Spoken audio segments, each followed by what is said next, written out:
ఇక వివరాలకు వెళ్తే ప్రజల ఆశీర్వాదంతో ఏర్పడిన ప్రజాపాలన ప్రభుత్వంలో అనేక కార్యక్రమాలు కొనసాగిస్తున్నామన్నారు మంత్రి పొన్నం. ఆర్టీసీలో మహిళలకు ఉచిత బస్సు ప్రయాణం, 200 కోట్ల ఉచిత టికెట్లు ఇప్పటి వరకు పూర్తయ్యాయన్నారు.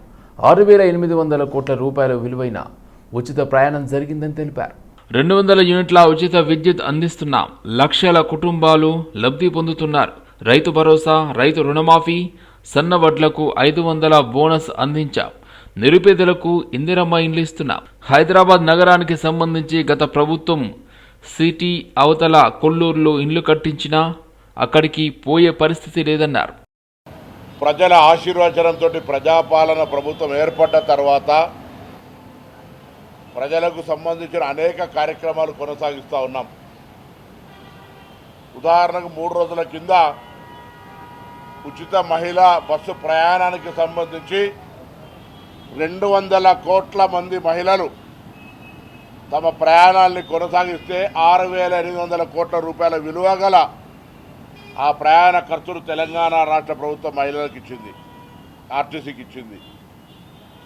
అదేవిధంగా 200 యూనిట్ల కరెంటు ద్వారా అనేక లక్షల కుటుంబాలు విద్యుత్ భారం పడకుండా 200 యూనిట్ల ఉచిత విద్యుత్తును పొందుతూ ఉన్నారు. గ్రామీణ ప్రాంతాల్లో రైతాంగానికి అనేక రకాలుగా రైతు భరోసా కావచ్చు, రైతు రుణమాఫీ కావచ్చు, సన్నవడ్ల బోనస్ కావచ్చు, అదేవిధంగా ఇందిరమ్మ ఇండ్లు గ్రామీణ ప్రాంతాల్లో దిగ్విజయంగా స్థలాలు ఉన్నాయి కాబట్టి ఇందిరమ్మ ఇండ్లు అన్నీ కూడా గ్రౌండింగ్ అవుతూ ఉన్నాయి. హైదరాబాద్ నగరానికి సంబంధించి నిన్న కూడా క్యాబినెట్లో గత ప్రభుత్వం ఉప్పల్లో ఉపాధి ఉంటే కొల్లూరులో ఇల్లు కట్టినారు, అక్కడికి పోకుండా ఖాళీ ఉన్నాయి, నిష్ప్రయోజనం అవుతూ ఉన్నాయి. అక్కడ ఇల్లు కట్టినప్పటికి కూడా 30,000 ఇల్లు ఖాళీ ఉన్నాయి.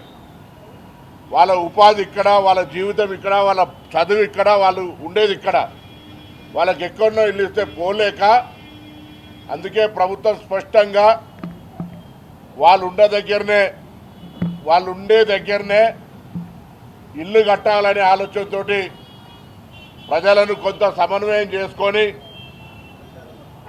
స్లమ్స్లన్నిటి కూడా ఎక్కడెక్కడైతే పేదలు ఉంటా ఉన్నారో, ఇల్లు కావాలంటా ఉన్నారో వాళ్ళందరికీ ఇల్లు కట్టించే ఆలోచన కూడా చేస్తూ ఉంది. స్థలాలు ఉన్న వాళ్ళకి ఇవ్వడంతో పాటుగా లేని వాళ్ళకి కూడా ఏ విధంగా ఇవ్వాలని ఆలోచన చేస్తూ ఉంది. ముఖ్యంగా హైదరాబాద్ ఇన్ఛార్జ్ మంత్రిగా బీసీ బిల్లు సాధన కోసం 72 గంటలు దీక్ష చేయనున్నట్లు తెలంగాణ జాగృతి అధ్యక్షురాలు ఎమ్మెల్సీ కవిత ప్రకటించారు. ఈ బిల్లు దేశానికి ఎంత అవసరమో చాటు చెప్పేందుకు ఆగస్టు 4, 5, 6 తేదీల్లో 72 గంటలు దీక్ష చేయనున్నట్లు ఆమె తెలిపారు. బీసీ బిల్లు సాధన కోసం కేంద్ర రాష్ట్ర ప్రభుత్వాలపై ఒత్తిడి పెంచేందుకు దీక్ష చేస్తున్నట్లు చెప్పారు. బీసీ బిల్లు సాధన విషయంలో కాంగ్రెస్ పార్టీకి చిత్తశుద్ధి ఉంటే అన్ని పార్టీలతో వెంటనే అఖిల పక్షం ఏర్పాటు చేసి ఢిల్లీకి తీసుకెళ్లాలని ఈ సందర్భంగా కవిత డిమాండ్ చేశారు. కాంగ్రెస్ పార్టీ ఢిల్లీలో తలపెట్టిన ధర్నాను కేవలం బీహార్ అసెంబ్లీ ఎన్నికలను దృష్టిలో పెట్టుకుని చేస్తున్న డ్రామాగా ఆమె పేర్కొన్నారు. అటు బీజేపీ నేతలు బీసీలకు అండగా ఉండాల్సిన సమయంలో తప్పించుకుని తిరుగుతున్నారని కవిత దుయ్యబట్టారు. కానీ ఎంత అవహేళనగా మాట్లాడుతూ ఉన్నారు ఇవాళ పొన్నం ప్రభాకర్ గారు అంటే, మేము పోయి ధర్నా చేస్తాం, అందరు బీసీలు రావాలి, అందరు ఎమ్మెల్యేలు రావాలి, అందరు ఎంపీలు రావాలి అంటే ఏంది ఇది? మేము సత్రంలో భోజనం పెడుతున్నాం, మీరు అందరు రావాలి అన్నట్టు ఏం మాటలు ఇవి? మీకు సీరియస్నెస్ ఉందా? అసలు బీసీ బిల్లు సాధన చేయాలని ఉందా లేదా? ఉంటే బాజాప్తా ప్రభుత్వ పరంగా అఫీషియల్గా ప్రోగ్రాం పెట్టండి, అఖిల పక్షాన్ని ఇన్వైట్ చేయండి, లెటర్స్ రాయండి ముఖ్యమంత్రి గారి తరఫు నుంచి. మర్యాద పాటించండి, పద్ధతి పాటించండి. ఏకపక్షంగా మీరు ఎటుపడితట్టు మాట్లాడతాం, మీరు రావాలి, అందరు రావాలి అంటే ఇది అవతలి వాళ్ళ మీద నెపం నెట్టేటటువంటి ప్రయత్నం తప్పితే సీరియస్నెస్, చిత్తశుద్ధి కనపడతలేదు. కాంగ్రెస్ పార్టీ ఢిల్లీలో తలపెట్టినటువంటి ధర్నా ఏదైతే ఉందో కేవలం బీహార్ ఎన్నికల కోసం చేస్తున్నటువంటి డ్రామా, అంత తప్పితే బీసీల మీద చిత్తశుద్ధి లేదు. మీకు చిత్తశుద్ధి ఉంటే, ధైర్యం ఉంటే కేసు ఎందుకు వేస్తలేరు? 2 కేంద్ర మంత్రులు ఉన్నారు ఇక్కడ. మరి తెలంగాణ బీసీ బిడ్డల ఆవేదన ఇది అని మాత్రం వాళ్ళు ఒక్క మాట కూడా మాట్లాడతలేరు, చెప్తలేరు. ఇది చాలా దారుణం. ఆగస్టు 4, 5, 6 తారీఖున నేను ఇదివరకు ఎట్లా అయితే అంబేద్కర్ విగ్రహ సాధన కోసం 72 గంటల నిరాహార దీక్ష చేశానో, బీసీ బిల్లు సాధన కోసం కూడా రాష్ట్ర కేంద్ర ప్రభుత్వాలపై ఒత్తిడి పెంచడానికి మన తెలంగాణ రాష్ట్రంలో బీసీ బిడ్డలకు ఎంత అవసరం ఉంది బీసీ బిల్లు అనేటటువంటి అంశాలని ప్రపంచానికి తెలియజెప్పడానికి తెలంగాణ జాగృతి అధ్యక్షురాలుగా, తెలంగాణ బిడ్డగా, ఒక సోదరిగా నేను నిరాహార దీక్ష 72 గంటలది 4, 5, 6 ఆగస్టు నాడు చేయబోతా ఉన్నాను. దీనికి సంబంధించి మేము ప్రభుత్వానికి కూడా ఇమీడియట్గా పర్మిషన్ కోసం పెట్టుకుంటాం. వాళ్ళు పర్మిషన్ ఇస్తే మంచిది, ఇవ్వకపోతే ఎక్కడ వీలైతే అక్కడ కూర్చొని 72 గంటలు మాత్రం ఖచ్చితంగా దీక్ష చేస్తాం. తెలంగాణ సివిల్ సప్లైస్ స్కామ్లో సీఎం రేవంత్ రెడ్డి, మంత్రి ఉత్తమ్ కుమార్ రెడ్డి, సంబంధిత అధికారులు ప్రత్యక్షంగా పాల్గొన్నారని మాజీ ఎమ్మెల్యే పెద్దిరెడ్డి సుదర్శన్ రెడ్డి ఆరోపించారు. ఈ కుంభకోణంలో రేవంత్ రెడ్డి, ఉత్తమ్ కుమార్ రెడ్డినే ప్రధాన పాత్రధారులని అన్నారు. పౌర సరఫరాల శాఖలో కుంభకోణంపై ఈడీకి ఫిర్యాదు చేసిన అనంతరం హైదరాబాదులోని తెలంగాణ భవన్లో బీఆర్ఎస్ నాయకులు మీడియాతో మాట్లాడారు. 18 నెలల క్రితం జరిగిన ధాన్యం కొనుగోలు టెండర్ల కుంభకోణంపై ఇప్పటికే 8 సార్లు ప్రెస్ మీట్ పెట్టినప్పటికీ కాంగ్రెస్ నుంచి గాని, రాష్ట్ర ప్రభుత్వం నుంచి గాని స్పందన లేదని తెలిపారు. ఇదే అంశంపై అసెంబ్లీలో తమ నేతలు కేటీఆర్, హరీష్ రావులు లేవనెత్తినప్పటికీ స్పందన రాలేదన్నారు. దీనిపై హైకోర్టును కూడా ఆశ్రయించామని పేర్కొన్నారు. నోటీసు ముట్టి 17 నెలలు గడుస్తూ ఉన్నది.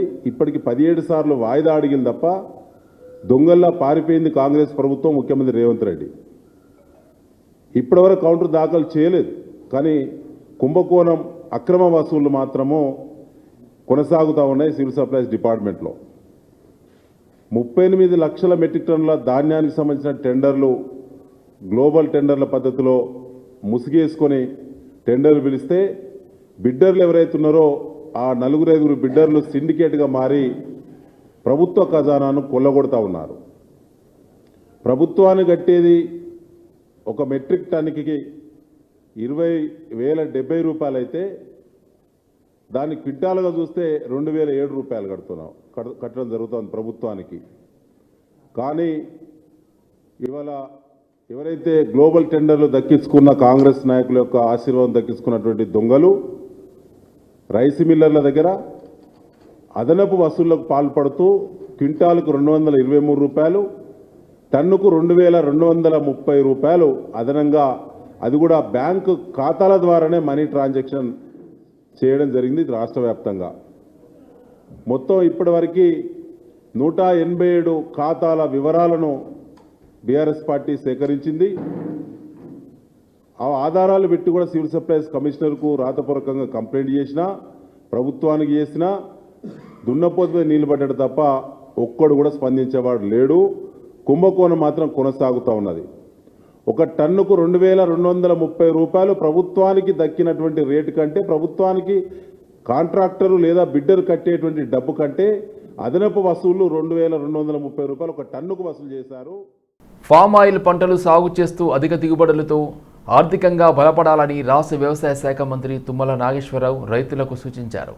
మంగళవారం వికారాబాద్ పరిసర ప్రాంతాల్లోని కొత్రెపల్లిలోని కాసాని జ్ఞానేశ్వర్ వ్యవసాయ క్షేత్రంలో చేపట్టిన మెగా ఆయిల్ ఫామ్ ప్లాంటేషన్ డ్రైవ్లో భాగంగా రాష్ట్ర వ్యవసాయ శాఖ మంత్రి తుమ్మల నాగేశ్వరరావు, శాసనసభాపతి గడ్డం ప్రసాద్ కుమార్ పాల్గొని మొక్కలు నాటారు. ఈ సందర్భంగా ఏర్పాటు చేసిన సభలో వ్యవసాయ శాఖ మంత్రి నాగేశ్వరరావు మాట్లాడుతూ రాష్ట్ర ప్రభుత్వం రైతాంగానికి, రైతులను ఆదుకునే దిశగా పనిచేస్తుందన్నారు. ఫామ్ ఆయిల్ పంట సాగుతూ అధిక లాభాలు ఆర్జించడంతో పాటు 3 సంవత్సరాల పాటు అంతర్గత కూరగాయల పంటలతో వ్యవసాయం సాగు చేయవచ్చునని మంత్రి తెలిపారు. ఆయిల్ ఫామ్ పంటకు ప్రభుత్వం సబ్సిడీని అందిస్తూ రైతులను ప్రోత్సహించడం జరుగుతుందన్నారు. ఒక మనిషిని పెట్టుకొని కూరగాయలు వేయించుకుంటావా, ఏదైనా ఎవడన్నా పంట వేసుకుంటారా, వేసుకోమను. నీ ఓపికంటే నీ మనుషులు పెట్టి కూరగాయలు వేయించు. ఈ 3 సంవత్సరాల్లో కూడా మీకు ఆదాయం వచ్చే పరిస్థితి ఉంటుంది. కాబట్టి దయచేసి ఆయిల్ ఫామ్ మీద ఉన్నటువంటి అనుమానాలు బాగు చెప్పినట్టుగా ఎవరికి అవసరం లేదు. ఇది 40 సంవత్సరాలు పండుద్ది. మా డైరెక్టర్ గారు చెప్పారు, మనకి 1,00,000 మెట్రిక్ టన్నులు అవసరం అయితే 3.5 లక్షలు మాత్రమే మనం పండిస్తున్నాం. 1,50,000కి 1,00,000 టన్నులు కావాలి.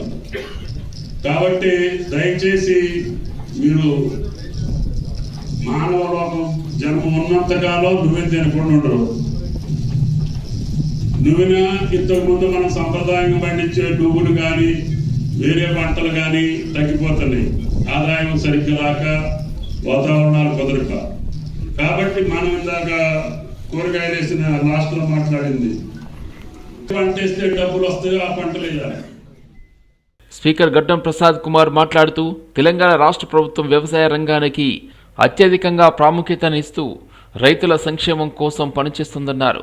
ప్రజాప్రభుత్వం వచ్చిన ఏడాదిన్నరలోనే వ్యవసాయ రంగం కోసం 1,00,000 కోట్లకు పైగా ఖర్చు చేసిందని, రైతులకు రుణభారం నుండి విముక్తులను చేయడానికి 25 లక్షల మంది రైతులకు చెందిన 21,000 కోట్ల రుణాలను మాఫీ చేయడం జరిగిందని సభాపతి తెలిపారు. కానీ ఇప్పుడున్న ఈ రాష్ట్ర ముఖ్యమంత్రి 2-3 సార్లు వారితో మాట్లాడినప్పుడు తప్పకుండా ఏవైతే పాత ప్రాజెక్టులు ఉన్నాయో, ప్రాణహిత చెరువులో మనకు శంకర్పల్లిలో 1,300 కోట్ల రూపాయల పని నడిచింది, పులుసుమాండ్ల ఒక 200 కోట్ల పని నడిచింది. మరి అదేవిధంగా ఇక్కడ మన జూరాల బ్యాక్ వాటర్ను లిఫ్ట్ చేసి మాజీ మంత్రి కమతం రామరెడ్డి మంగాబాద్ వాళ్ళ ఊరికి తీసుకొని వస్తే అక్కడి నుంచి ఆయన చెప్పగానే 100 ఎకరాలు ఎట్టి పరిస్థితుల్లో చేస్తామని చెప్పినాం. అదేవిధంగా అన్ననాయకులు కానీ, హార్టికల్చర్ వాళ్ళు కానీ, అదేవిధంగా అందరూ కూడా చేదోడు వచ్చి సైట్లు చూసి దాని ప్రకారంగా వాటర్ లెవెల్స్ అన్ని చెక్ చేసి ఈ బోర్లు బావులు అన్నీ చూసి తప్పకుండా ఇక్కడ వస్తుంది సార్ అనగానే నేను తప్పకుండా ఎంత తొందర అయితే అంత తొందరగా చేయాలి నా ఉద్దేశం. ఇప్పుడు మంచి దానికి మీరు బాగా గమనించాలి. నెక్స్ట్ ఈడియా పెట్టినా అది లాభదాయకమైతే అప్పుడు ప్రజలతో పెట్టాలని. అదేవిధంగా వరిలా అది కూడా ఇక్కడ ఇంతదాకా అలాంటి చెక్ చేసినాం, అయ్యింది కానీ ఎంత దిగుబడి కాలేదు, వ్యవసాయం లాభం కాదు కాబట్టి మనం లేదా వాళ్ళని చెప్పలేదు. ఇక్కడ వచ్చే వరకు మరి మన పెద్దలు హైదర్గూడ ఎమ్మెల్యే క్వార్టర్స్లో జగ్గారెడ్డి మాట్లాడుతూ కవిత ఏమైనా లీడరా? వాళ్ళ అయ్యా అన్నా కలిసి ఆమెను ఇంట్లో నుండి గెంటేశారు. వాళ్ళ గురించి మాట్లాడడం వేస్ట్ అన్నారు జగ్గారెడ్డి. రేవంత్ రెడ్డి గారు అండ్ మహేష్ కుమార్ గౌడ్ గారు ఉన్నారు. కవిత 72 గంటల దీక్ష ప్రకటించింది. ఆమె కూడా నిరసన చేయాలనుకుంటున్నది. అనవసరంగా ఏందా కవిత లీడరా? అది ఏం మాట్లాడతారా మీరు మీడియా వాళ్ళు కూడా? కవిత లీడరా? అయ్యే దుకాణం బంద్ అయిందని కూతురు కూడా బిడ్డ కూడా బయటకు వెళ్ళారు. అరే మీ వాళ్ళు అయ్యున్నప్పుడు ఇక బీసీలు ఆదికి రాలేదు, ఇప్పుడు ఆదికి వచ్చింది. ఎట్లా పోయి మీరు కూడా అట్లనే అడుగుతారు ప్రజలు? ఏంది ఆమె ఎవరు అసలు? ఏంది ఆమె కెపాసిటీ ఏంది? వాళ్ళ అయ్యి ఇంట్లోకైనా ఎలగొట్టిండు, అన్న ఇంట్లోకైనా ఎలగొట్టిండు. అరే ఆమె అడుగుతారేమో. నేషనల్ పార్టీ కాంగ్రెస్ పార్టీ ఇక కేసీఆర్ కూతుళ్ళు మనమరాళ్ళు లేకపోతే పుట్టపోయి మనమరాళ్ళ కూతురు అడుగుతారా మీరు? ఇది కాంగ్రెస్ జాతీయ పార్టీ. ఆమెకి అడగకండి మీరు అనవసరంగా. మీరు ఆమె పేరు ఎక్కువ తీసుకోకుండా. పటాన్చెరువు పట్టణంలో శ్రీ కలియుగ దైవం ఏడుకొండలవాడు వెంకటేశ్వర స్వామి మహాభక్తుడు సీసాల రాజు పటాన్చెరువు నుండి తిరుమల తిరుపతి దేవస్థానం వరకు 21వ మహాపాదయాత్రను అంగరంగ వైభవంగా నిర్వహించారు. ఈ కార్యక్రమానికి ముఖ్య అతిథులుగా Patancheru MLA Gudem Mahipal Reddy, Congress party Medak MP అభ్యర్థి నీలం మధు ముదిరాజ్, గూడెం మధుసూదన్ రెడ్డి, ఎండీఆర్ యువసేన చైర్మన్ మాదిరి పృథ్వీరాజ్ ముదిరాజ్ ఇరువురు విచ్చేసి కొబ్బరికాయ కొట్టి జెండా ఊపుతూ మహాపాదయాత్రను ప్రారంభించారు. అనంతరం ఇరువురు మాట్లాడుతూ కలియుగ దైవం శ్రీ ఏడుకొండలవాడు వెంకటేశ్వర స్వామి మహాభక్తుడు అయిన పటాన్చెరువు నివాసి సీసాల రాజు పటాన్చెరువు మహంకాళి మందిరంలో అమ్మవారిని దర్శించుకుని తిరుమల తిరుపతి దేవస్థానం వెంకటేశ్వర స్వామిని దర్శనం కోసం సుమారు 100 మంది భక్త బృందంతో మహాపాదయాత్రను చేస్తూ బయలుదేరారు. వీరికి గ్రామాన భక్తులు స్వాగతం సుస్వాగతం పలుకుతారు. నుంచి తిరుపతికి పాదయాత్రగా సీసాల రాజు వాళ్ళ మిత్ర బృందం కూడా ప్రతిసారి వెళ్తారు. దానికి కూడా పటాన్చెరు ప్రజలందరూ కూడా ఆయనకు మద్దతు ఉంటారు. దారి పొడవునా కూడా ఆయనకు ఎప్పుడు భక్తులందరూ వెంకటేశ్వర స్వామి భక్తులు వచ్చి కూడా ఘన స్వాగతాలు పలుకుతారు. ఆయన కూడా చేసేది కూడా లోక కళ్యాణం కొరకే కాబట్టి ఈ ప్రపంచంలో ఉన్న ప్రజలందరూ కూడా సుఖ సంతోషాలతో ఉండాలని కోరుకుంటారు. ఆ కలియుగ దైవం కూడా ప్రతి ఒక్కరిని ఏది కోరుకుంటే అది నిర్వహించే దేవుడు కలియుగ దైవం శ్రీ వెంకటేశ్వరుడు. అందరినీ సుఖ సంతోషంతో ఉండాలి, పాడి పంట అన్ని రకాలుగా మంచిగా ఉండాలి, తెలంగాణ ఇంకా అభివృద్ధి చెందాలి. అదేవిధంగా పలంచేరు ప్రాంతంలో ఉన్న ప్రజలందరూ కూడా సుఖ సంతోషాలతో ఉండాలని మనస్ఫూర్తిగా కోరుకుంటున్నారు. జై శ్రీమన్నారాయణ. వాస్తవాన్ని ఇక్కడికి వెళ్ళి ఇరు రాష్ట్రాల్లో వర్షాలు సకాలంలో కురవాలని సంకల్పం చేసుకొని ఇది 20 కంప్లీట్ అయ్యి 21 పాదయాత్రకు బయలుదేరుతున్నాము. ఇక్కడ వచ్చిన ప్రముఖులందరికీ నా ధన్యవాదాలు తెలియజేస్తూ మేము ముంగడికి బయలుదేరు. పటాన్చేరు పట్టణం నుంచి ఏడుకొండల స్వామి తిరుపతి పాదయాత్ర 21వ పాదయాత్ర మా పటాన్చేరు నివాసి రాజుగారి ఆధ్వర్యంలో, శ్రీశైల రాజుగారి ఆధ్వర్యంలో ఇంచుమించు 50 నుంచి 100 మంది 21 పాదయాత్ర నడుస్తూ ఉన్నారు. ఈరోజు ఆ భగవంతుడి దయతోటి సుభిక్షంగా వీళ్ళందరూ సంక్షేమంగా వీళ్ళందరూ పాదయాత్ర చేసుకొని ఏడుకొండల వాడి దర్శనం చేసుకొని తిరిగి రావాలని చెప్పి భగవంతుని కోరుతూ ఉన్నాం. ఎందుకంటే 21 సారి అంటే ఆషామాషి కాదు. ఇది ఒక దీక్షతోని పట్టుదలతోటి ముందుకు పోతూ ఉన్నారు. భగవంతుడు అన్ని రకాల సహకరించాలని ఈ కార్యక్రమంలో పాల్గొన్న ప్రతి ఒక్కరి భక్తులందరికీ పేరు పేరున ధన్యవాదాలు. పాదయాత్రలో పాల్గొన్న భక్తులందరికీ ఆ భగవంతుడు అన్ని రకాల ఆయురారోగ్యాలు కలిగించాలని చెప్పి మనము మన ప్రాంతం అంతా సుభిక్షంగా ఉండాలి. నాగుల చవితి పండుగను వికారాబాద్లో భక్తులు భక్తి శ్రద్ధలతో జరుపుకున్నారు. పట్టణంలోని నాగదేవతా దేవాలయం, శివరాం నగర్ శివాలయంలో మరియు రాఘవేంద్ర స్వామి ఆలయంలో నాగుల చవితి సందర్భంగా ప్రత్యేక పూజలు చేశారు. నాగదేవతా దేవాలయం ప్రాంగణంలో ఉన్న పుట్టలో భక్తులు పాలు పోసి ప్రత్యేక పూజలు చేసి తమ మొక్కులను తీర్చుకున్నారు. హిందూ పురాణాల ప్రకారం నాగుల పంచమి రోజున పాములకు ప్రత్యేక పూజలు చేసి పాలు పోసి నైవేద్యం సమర్పించడం వల్ల సకల దోషాలు తొలగిపోతాయని ప్రజలు నమ్ముతారు. అలాగే కుజదోషం, కాసర్ప దోషాలకు అధిపతి అయిన సుబ్రహ్మణ్య స్వామి, అందుకే నాగదేవతలు ఉండే పుట్టలో పాలు పోసి నైవేద్యంగా ఇవ్వడం వల్ల వైవాహిక సమస్యలు తొలగిపోతాయని, గర్భదోషాలన్నీ మాయమైపోతాయని చాలామంది భక్తుల నమ్మకంతో భక్తి శ్రద్ధలతో తమ మొక్కులను తీర్చుకుని ఆ నాగదేవత కృప అందరి ప్రజలపై ఉండాలని కోరుకున్నారు. ప్రకృతిలో ప్రతి జీవిని పూజించేది ఒక హిందూ ధర్మమని భక్తులు తెలిపారు.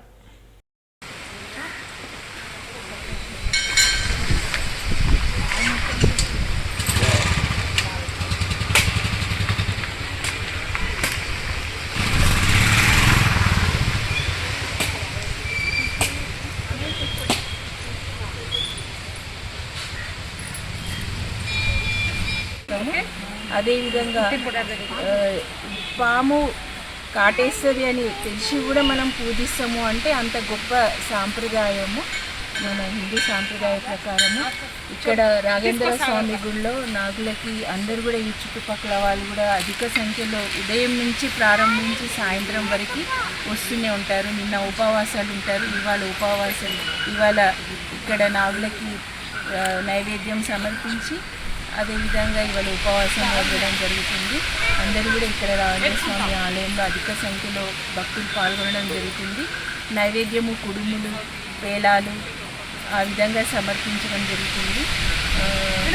అందరికీ కూడా మరి ఒక్కసారి నాగుల ఆరాధన విధానం అనేటువంటిది మన జీవన విధానంలో ఉన్నది.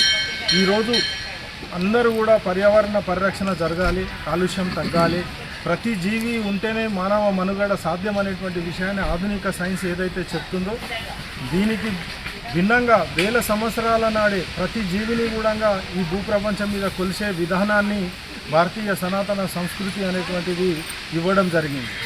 ఈరోజు అందరూ కూడా ఈ ప్రపంచంలో గ్లోబలైజేషన్ ఏదైతే జరిగిపోయిందో దాని తర్వాత అనేక మంది శాస్త్రవేత్తలు ఏవైతే సూచనలు చేస్తున్నారో దానికి అనుగుణంగానే మనము మన పండుగలు అనేటువంటిది మనం జరుపుకుంటున్నాం. నదిని పూజించడం కావచ్చు, సముద్రాన్ని పూజించడం కావచ్చు, నీటిని కానీ లేకపోతే ఈ పంచతత్వాలు ఏవైతే ఉన్నాయో వీటన్నిటిని పూజా విధానంతో పాటు ప్రతి చెట్టును అలాగే అనేక రకాలైనటువంటి జీవ చరాలను కూడా మనం పూజించే విధానంలో భాగంగానే ఈ నాగుల చవితి అనేటువంటిది ఏర్పడడం జరిగింది. విషమిచ్చేటువంటి ఏదైతే